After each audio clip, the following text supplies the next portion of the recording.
নমস্কার ছাত্রছাত্রীরা, আশা করি তোমার সবাই খুব ভালো আছো। তো ক্লাস 9-এর আমরা জীবনবিজ্ঞানের সালোকসংশ্লেষ টপিকের কিছু গুরুত্বপূর্ণ প্রশ্ন টেক্সট বই অধ্যায় ভিত্তিক আমরা আলোচনা করেছি আগের ভিডিওতে, যেখানে শুধু আমি প্রশ্ন আলোচনা করেছি। তো এই টপিকে আমি তোমাদেরকে অনেকে তোমাদের বলছিল স্যার নোটস কেমন হয়, তো নোটস কেমন হয় সেটা দেখাবার জন্য প্লাস শ্বসন অধ্যায়ের গুরুত্বপূর্ণ ইম্পর্টেন্ট প্রশ্নগুলো তোমাদের সামনে আলোচনা করব উত্তর সহ। আর শ্বসন অধ্যায় থেকে কেমনভাবে নোটস আমরা তৈরি করেছি সেটাও তোমাদের দেখাবো। তো তোমরা যারা কিনতে আগ্রহী আমাদের সঙ্গে যোগাযোগ করতে পারো, হোয়াটসঅ্যাপের মাধ্যমে বা কমেন্টের মাধ্যমে যোগাযোগ করতে পারো। তো দেখে নাও শ্বসন থেকে আমরা কী কী প্রশ্ন নিয়েছি। তো দেখো, এখানে প্রথম প্রশ্ন, উদ্ভিদের কোন অঙ্গের দ্বারা গ্যাসীয় পদার্থের আন্দোলন ঘটে, এবং সেই টপিকগুলো দেওয়া হয়েছে, দেখেছো। ওকে, পরের টপিক, সে ছবিটা দেওয়া আছে। আচ্ছা, পরে দেহতলের মাধ্যমে শ্বাসকর্য চালায় এমন দুটি প্রাণীর নাম লেখো। ফুলকার মাধ্যমে শ্বাসকর্য চালায় এমন দু একটি প্রাণীর নাম লেখো। পরেরটা, পরের প্রশ্ন, মাকড়সা কাংড়া বিছে শ্বাসঙ্গের নাম লেখো। কোন প্রাণীর অতিরিক্ত শ্বাসঙ্গ দেখা যায়? আচ্ছা, ফুসফুসের ভিতরের ও বাইরের স্তরকে কি বলা হয়? ঠিক আছে, ভালো করে দেখো এগুলো। পরের প্রশ্ন, মানবদেহে ফুসফুসে প্রায় কত কোটি বায়ুথলি আছে এবং বর্তমান? পরের প্রশ্ন, কোন দুটি পেশি শ্বাসকার্যে সহায়তা করে? ফুসফুসকে সুস্থ রাখার জন্য আমাদের কী করা উচিত? পরের প্রশ্ন, শ্বসনের বিক্রিয়াগুলি কোষের কোথায় এবং কোষাঙ্গাণুগুলি কোথাকার মধ্যে সম্পন্ন হয়, মানে বিক্রিয়াগুলি আর কোন কোষাঙ্গাণুর মধ্যে সম্পন্ন হয় সেটা একটু লিখতে বলেছে। শ্বসন আর দহনের মধ্যে পার্থক্য তিনটি।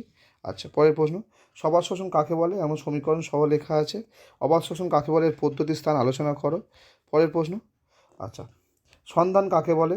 ল্যাকটিক অ্যাসিড সন্ধান কাকে বলা হয়? সন্ধানের অর্থনৈতিক গুরুত্ব, খুব ভালো প্রশ্ন, ইম্পর্টেন্ট প্রশ্ন। পরের প্রশ্ন, সবার শোষণ অবাত শোষণ সন্ধান প্রক্রিয়ার তুলনা করো, একদম শর্টকাট তুলনা দেওয়া আছে।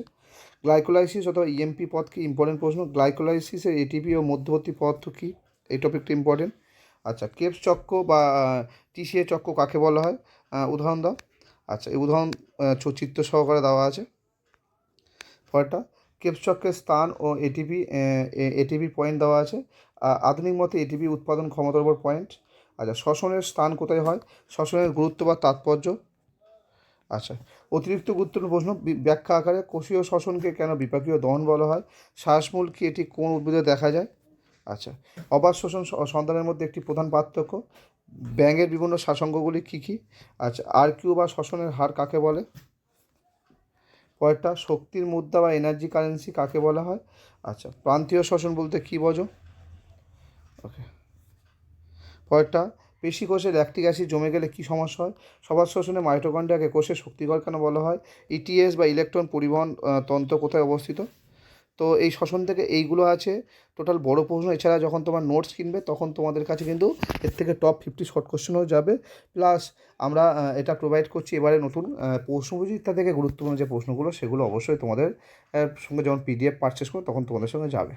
তো আশা করি ভিডিওটা তোমাদের ভালো লেগেছে। শ্বসন থেকে কোন কোন প্রশ্নগুলো ইম্পর্টেন্ট সেগুলো তোমাদেরকে দিয়ে দিলাম।